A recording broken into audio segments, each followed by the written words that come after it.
সুপ্রিয় দর্শক, নিউশন অনলাইন স্পোর্টসে আপনাদের স্বাগতম। আজ আমাদের মাঝে উপস্থিত হয়েছেন প্যারা ব্যাডমিন্টনের 3 খেলোয়াড় এবং প্যারা ব্যাডমিন্টনের পথিকৃৎ হিসেবে যাকে আমরা চিনি, এনায়েতুল্লাহ খান, জাতীয় ব্যাডমিন্টন চ্যাম্পিয়ন। আজকে ওনাদেরকে ডাকার একটাই উদ্দেশ্য, সম্প্রতি জাপানে অনুষ্ঠিত জাপান আন্তর্জাতিক চ্যাম্পিয়নশিপেই সাফল্য দেখিয়েছেন ধারাবাহিকভাবেই। গত বছর তাই সাফল্য দেখিয়েছিলেন, এবারও দেখিয়েছেন। সেই বিষয়গুলো নিয়ে আমরা আজকে কথা বলবো। প্রথমে আমি অনুরোধ জানাবো এনায়েতুল্লাহ খানকে, আপনার যারা খেলোয়াড় আছেন তাদেরকে একটু পরিচয় করে দিন এবং তাদের পারফরমেন্সটা একটু যদি আমাদেরকে বলে দেন সুবিধা হয়। আচ্ছা, আমার বাম পাশে প্রথম আছে মোহাম্মদ আলী ইমাম। ও এই যে লাস্ট যে প্যারা ইন্টারন্যাশনাল জাপানে হলো ওটাতে এবারও সিঙ্গেলসে 5th হয়েছে এবং এবারই আপনার মিক্সড ডাবলসও 5th হয়েছে। আর এর আগের বছর সে ছিল আপনার ব্রোঞ্জ মেডেল পেয়েছিল 2023-এ। তারপরের জন হলো ইয়ামিন হোসেন। ও 2023-এ ইন্দোনেশিয়া ইন্টারন্যাশনাল টুর্নামেন্টে ব্রোঞ্জ পেয়েছে এবং ও হলো SA6 ক্যাটাগরির। তারপরের জন জয়তুধর, এবার সে ডাবলসে 5th হয়েছে, সিঙ্গেলসে 6th হয়েছে, কিন্তু গত বছর ব্রোঞ্জ পেয়েছিল জাপান ইন্টারন্যাশনাল। গত বছর একটু খারাপ হয়ে গেছে। আমরা একটু জানতে চাচ্ছি আপনাদের বিষয়ে। জয়তু, আপনি এই ব্যাডমিন্টনে কিভাবে এলেন, এই প্যারা ব্যাডমিন্টনে আপনার শুরুটা কিভাবে? শুরুটা হয়েছিল প্যারা দিয়ে, শুরু হয় না আসলে। সবাই যেভাবে খেলতো, একজন অ্যাবেল সক্ষমরা যেভাবে খেলতো সেভাবে 2016 সালে শুরু হয়েছিল। শুরুটা হয়েছিল আসলে বাংলাদেশ ব্যাডমিন্টনের আরেকজন কোচ আছেন নিখিল চন্দ্রধর। সো তার সুবাদে চিটাঙে তার একাডেমিতে প্র্যাকটিস করার সুযোগ পেয়েছিলাম। দেন 2019 সালে এনায়েত ভাই আমাকে নক করে প্যারার জন্য। সো 2019 সালে আমি এনায়েত ভাইয়ের সাথে একটা ইন্টারন্যাশনাল ইভেন্টে প্র্যাকটিসের জন্য ক্যাম্পে গিয়েছিলাম ব্যাংককে, থাইল্যান্ড। তো ওইখান থেকে প্যারার জার্নিটা শুরু হয়েছিল। আচ্ছা আচ্ছা, ইয়ামিন হোসেন, আপনারটাই শুনতে চাই। আমি এলাকাতে একটা ছোটখাটো চায়ের দোকান চালাই। তো ওই দোকানে আমার এক বড় ভাই সাংবাদিক সৌরভ ইমাম ভাই, ওনার সাথে আমার পরিচয় হয়েছে। উনি আমার তখন চা খেতে এসে আমার সাথে পরিচয় হয়েছে। তো আমাকে বলতেছে যে তুই ব্যাডমিন্টন খেলা পারোস কিনা। আমি জি পারি। তারপরে ওই সাংবাদিক সৌরভ ইমাম ভাই আমাকে এনায়েত ভাইয়ের সাথে এনে পরিচয় করে দিল 2018 সালে 17 দিকটা। তো তখনকার আমি যখন এনায়েত ভাইয়ের কাছে প্রথম দিনে আমার একটা ছোটখাটো ট্রেনিং নিয়েছে। তো এনায়েত ভাই নেওয়ার পর বলো যে না, ওর ভিতরে প্রতিভা হয়, পারবো, ওকে আমি গাইডে করবো, আমার কাছে আরো প্র্যাকটিস করাবো, সবসময় আর কিছু করতে পারবে। আচ্ছা, আপনি কি এখনো চায়ের দোকানটা কি? আমি এখনো চায়ের দোকানে চালাই। এখনো এই পাশাপাশি খেলছেন? হ্যাঁ, পাশাপাশি খেলতেছি। আচ্ছা আচ্ছা, আলী ইমাম, আপনার কথা শুনি। আসলে আমার ফ্যামিলি স্পোর্টস অনেক পছন্দ করে, দেন আমিও পছন্দ করে খেলতাম। একটা সময় খেলতে খেলতে যখন আমার স্যারের কাছে যখন আমার একটা খেলার ভিডিও ওনার কাছে গেল, দেন উনি আমাকে টুর্নামেন্টে, একটা জাপান বাংলাদেশ ফ্রেন্ডশিপ টুর্নামেন্ট, ওখানে আমাকে ইনভাইট করে। দেন ওখানে আমি খেললাম। খেলার পর আল্লাহর রহমতে একটা চ্যাম্পিয়ন হইলাম ওখানে। দেন ওখান থেকে আমার জার্নিটা শুরু হইলো আর কি। আচ্ছা, এনায়েতুল্লাহ খান, আপনার কাছে প্রশ্নটা এরকমভাবে থাকলো, মানুষ তো মানে সক্ষম যারা আছেন তাদেরকে নিয়ে কাজ করার চেষ্টা করেন, যারা শারীরিকভাবে খানিকটা অক্ষম তাদেরকে নিয়ে সহজে কাজ করতে চান না, একটু রিস্ক থেকে যায়। আপনি কেন এটাতে আগ্রহী হলেন বা কীভাবে ওনাদেরকে খুঁজে পেলেন এবং তাদেরকে নিয়ে কি করছেন বা ভবিষ্যতে কি করবেন? আসলে এরা তো সমাজে একটা পিছিয়ে পড়া জনগোষ্ঠীর ভিতরে এরা অন্যতম। এদেরকে অ্যাকচুয়ালি সবাই অবহেলার চোখে দেখে, আমি যতটুকু দেখেছি। তো আমার জার্নিটা এইটার দিকে কারণ হলো যে এরা যে সমাজে অবহেলিত না, এইটা আমি প্রুভ করার জন্য আসলে একটা চ্যালেঞ্জ হিসেবে কাজ করেছি। এবং আমি 2015 সাল থেকে এই প্যারা স্পোর্টস নিয়ে বিভিন্ন সিম্পোজিয়াম, ট্রেনিং আমি নিজের টাকায় আমি করেছি। ইন্দোনেশিয়া, মালয়েশিয়া, সিঙ্গাপুর, জাপানও গিয়েছি আমি এইসব ট্রেনিংয়ের বিষয় নিয়ে। তো ওগুলা করার পরে আমি দেখছি যে, এবং আমাদের এখানে তো বাংলাদেশে অনেক ডিজেবল প্লেয়ার আছে। আমি তো শুরু করেছিলাম প্রথম যখন আমি টুর্নামেন্ট দিই 2018 সালে, তখন অনলি 35 জন খেলোয়াড় ছিল। তো ওই টুর্নামেন্টের রেস ধরে ওইটা থেকে যখন প্লেয়ার বের হয় দেখলাম অনেক, তারপরে ট্রেনিং প্রোগ্রাম করলাম, দেখলাম অনেক এক্সপোজার, মানে খেলার জন্য অনেক আগ্রহ, বাট ওরা কোনো সুযোগ সুবিধা পায় না। অনেকে আছে খেলতে চায়, বাট কোথায় খেলা হয়, কীভাবে খেলতে হবে কিছুই জানে না। তো আমি তারপরে একটা অনলাইন আছে আপনার খেলবেই বাংলাদেশ, ওইটা তো আমি করলাম, বিভিন্ন জার্নালিস্ট আপনাদের মাধ্যমে আমি অনেক দিয়ে ট্রাই করেছি। ওই সাংবাদিক দিয়ে যেমন ও চলে আসছে ভাইয়ের দিয়ে, তারপর এরকম অনেকেই আমাকে সহযোগিতা করেছে যে যার জায়গা থেকে। এইভাবে শুরু। আসলে যখন আমি ন্যাশনাল করলাম দেখলাম প্রথম 35 জন, তারপরে সেকেন্ড যখন ন্যাশনাল করলাম তখন দেখি 66 জন, ডাবল হয়ে গেল, বাড়ছে। তারপরে ন্যাশনাল যখন দিলাম তখন দেখি 100 ক্রস করে গেছে। এখন আমি নেক্সট ন্যাশনাল দিলে আমার মনে হয় 150 ক্রস করে যাবে, মানে এত একটা বড় সংখ্যা তৈরি হয়ে গেছে। বেশি এটা সারা পাওয়া যাচ্ছে। তো আমার এখন টার্গেট হলো যে ক্লাসিফায়ার, এদের কিন্তু 6টা ক্লাসিফিকেশন আছে, একটু ব্যাখ্যা করবেন? হ্যাঁ, এটা হলো আপনার হুইল চেয়ার 1, যারা হুইল চেয়ারে খেলে, হুইল চেয়ার 2, তারপরে আছে SL3 যাদের পায়ে সমস্যা, মানে লোয়ার পার্টে যাদের সমস্যা, SL3 SL4। এরা দুইজন কিন্তু আলী ইমাম এবং জয়তুধর SL4। আচ্ছা, ঠিক আছে। পায়ের সমস্যা, হ্যাঁ, পায়ের সমস্যা, এবং যারা সক্ষম পায়ের সমস্যা এবং স্ট্রং এরা SL4। যারা পায়ের সমস্যা কিন্তু মুভমেন্ট স্লো এরা SL3। তারপরে SU5 হলো হাতের সমস্যা যাদের, মানে আপার প্রবলেম হলো SU5। আর লাস্ট ওয়ান হলো SS6, যারা শর্ট স্ট্যাচার, মানে বামন যাকে বলি আমরা, বা ডুবার, যেমন যে ইয়ামিন শর্ট স্ট্যাচার। তো এই 6টা ক্যাটাগরি নিয়ে আসলে মেনলি এই স্পোর্টস ব্যাডমিন্টন। তো আমি এগুলা অ্যাকচুয়ালি স্টাডি করে আমি জানি কোন ক্যাটাগরি, এগুলো এখন আমার কাছে খুব ইজি আসলে, বাট এগুলো শুরুটা ইজি ছিল না, জার্নিটা অনেক কঠিন ছিল। তো এগুলো স্টাডি করতে করতে হয়ে গেছে। আমি এদের নিয়ে এনজয় ফিল করি, এদের প্র্যাকটিস এবং এদের আপনার ইকুইপমেন্ট যতটুকু আমি সহযোগিতা পারি করি, প্লাস হলো চেষ্টা করি। যেমন জাপান আমাকে অনেক সহযোগিতা করেছে এসব ব্যাপারে, আমি যে ওদের থেকে যখন সহযোগিতা চেয়েছি কখনো বিমুখ হয়নি। এবং আমি ইন্টারন্যাশনাল টুর্নামেন্টে এদের যখন বাহরাইন নিয়ে যাই, বাহরাইনে আমি জাপানের যে প্রেসিডেন্ট প্যারা ব্যাডমিন্টনের, তার সাথে আমি একটা মিটিং সেট করি। ওখান থেকে জাপান খুব উৎসাহ হয় এবং তাকে আমি ইনভাইট করি বাংলাদেশে আসার জন্য, যে তুই দেখবি বাংলাদেশের কী অবস্থা, আর্থসামাজিক অবস্থা, তোর ভাল লাগবে অনেক। তাকে ইনভাইট করার পরে তো আমি অবাক হই, আমি দেশে আসার পরে সে মেইল পাঠায়, সে আমার সাথে একটা হঠাৎ করে গ্রুপ কল দিছে। তো আমি তো বুঝতে পারিনি, গ্রুপ কলে দেখলাম যে তারা পুরা গ্রুপ একটা অফিসে, আমি তখন মানে আমার প্রাইভেট কারে ছিলাম।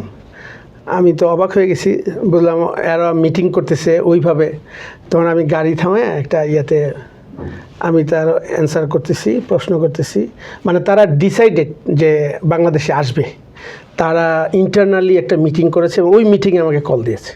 আচ্ছা, তখন আমি ওনার সাথে কমিউনিকেট করলাম, কথা বললাম সব, এবং সে আমাকে কখন আসলে ভালো হয় এবং আমার কোন প্লেয়ারগুলো, কয়জন প্লেয়ার নিয়ে আমি খেলতে চাই, এগুলো নিয়ে ডিটেলস জানতে চাইলো। আমি সব বললাম যে আমি অন্তত 32 জন খেলোয়াড় নিয়ে আমি একটা টুর্নামেন্ট অ্যারেঞ্জ করব,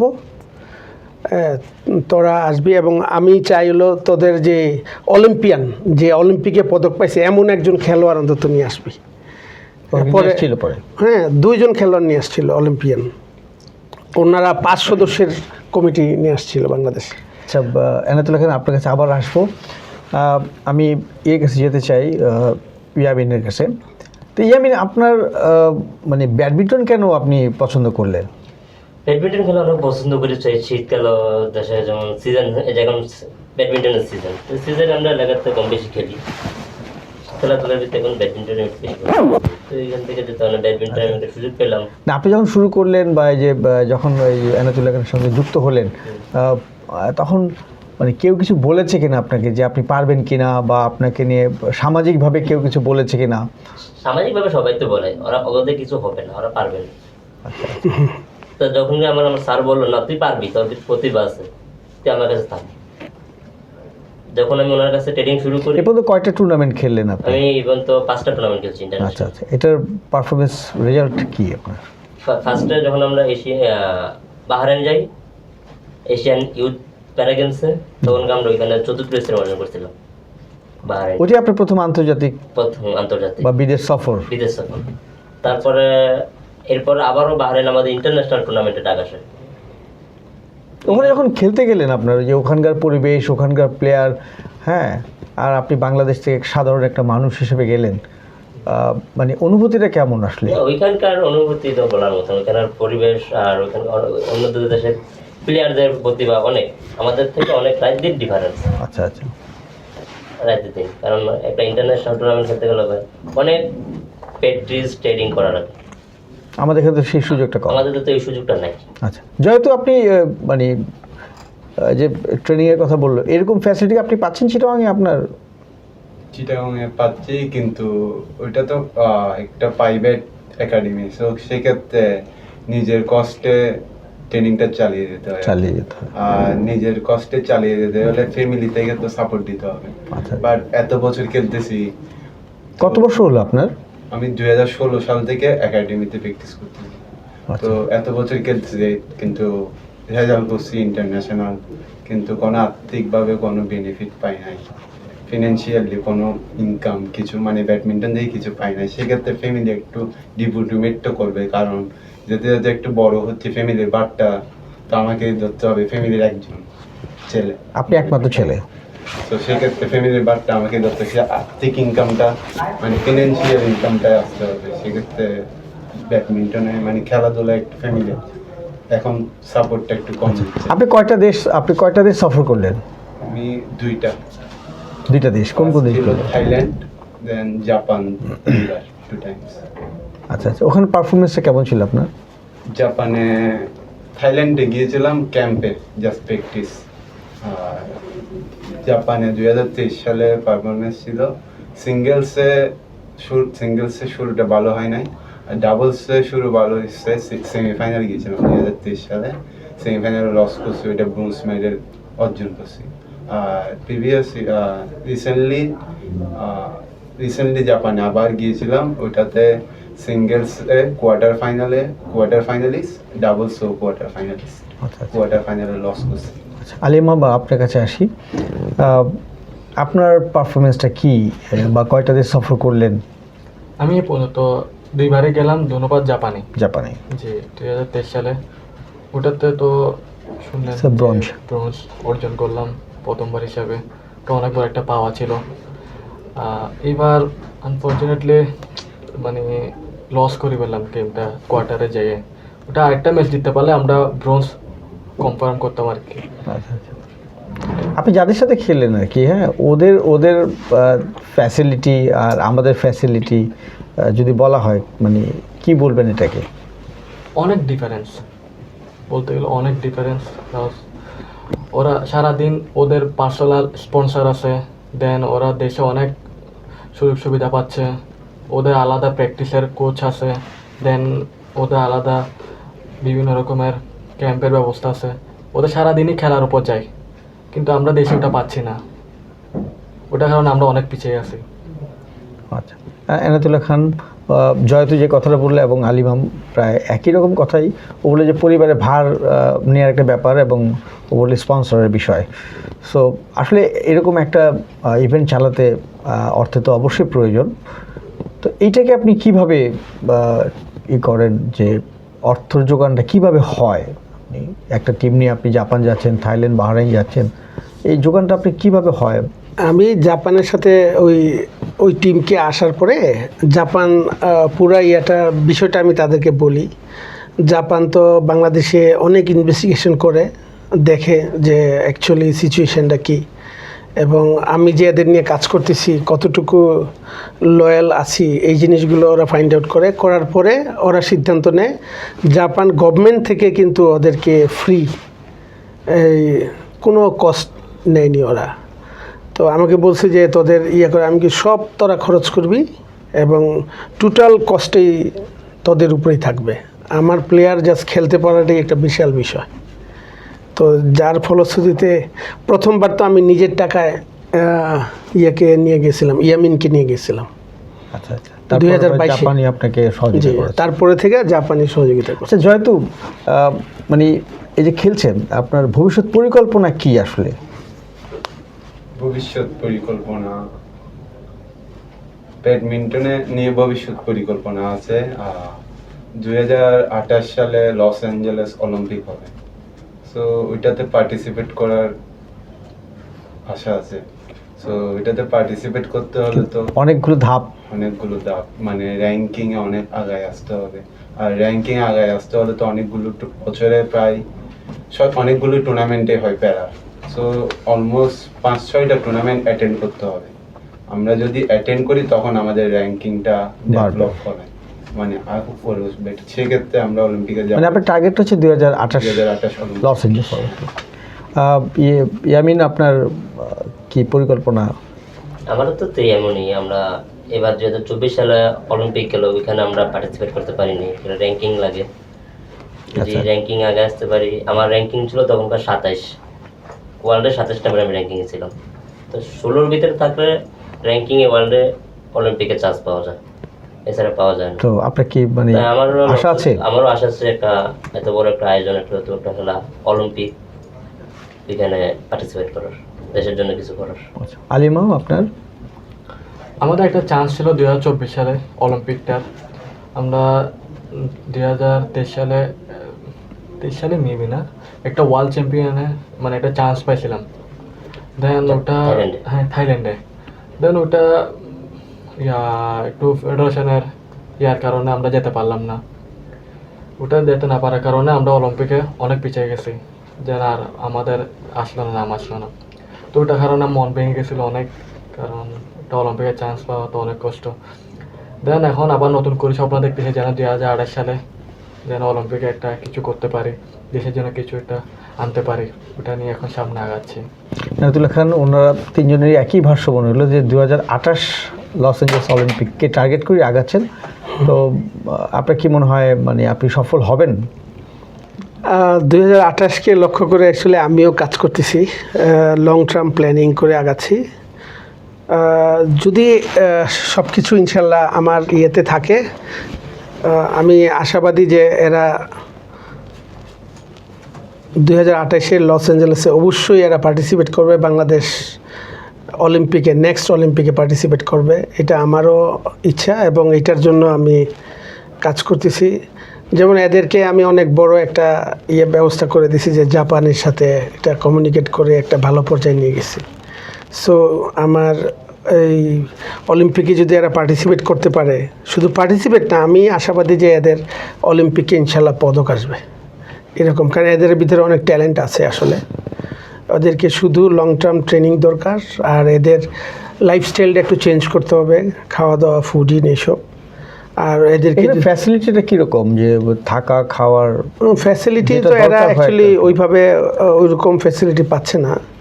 তো এদের ফ্যাসিলিটি দেওয়ার জন্য আপনার সরকারিভাবে আপনি চেষ্টা করেছেন কিনা? চেষ্টা করছি, বাট আমাদের তো আপনার প্যারা ব্যাডমিন্টন তো এখনও অ্যাফিলিয়েশনটা হয়নি।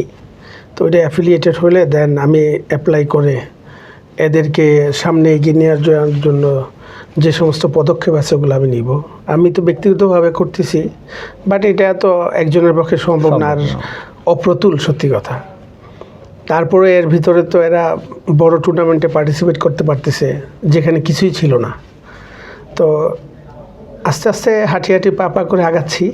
তবে আরও বড় স্টেপ, যেহেতু অলিম্পিকে খেলার স্বপ্ন, সো আরও বেটার অপরচুনিটি নিয়ে আগাইতে হবে। ধন্যবাদ আনাতুল্লাহ খান, ধন্যবাদ জয়তু, ইয়ামিন এবং আলিমাম। সুপ্রিয় দর্শক, আপনারা শুনলেন আমাদের প্যারা ব্যাডমিন্টনের কথোপকথন। 2028 লস অ্যাঞ্জেলস অলিম্পিককে টার্গেট করেই ওনারা আগাচ্ছেন। আমরা আশাবাদী হতে চাই ওনাদের সাথে সাথে, এবং আশাবাদী এইটাও হতে চাই সরকারিভাবে ওনারা কোনো পৃষ্ঠপোষকতা পাবেন, এবং যেসব স্পন্সর প্রতিষ্ঠান আছেন যারা সক্ষমদের নিয়ে কাজ করেন, আমার মনে হয় এখন সময় এসছে ওনাদেরকে নিয়ে কাজ করার। এই আশা নিয়েই আমরা শেষ করছি। ধন্যবাদ সবাইকে।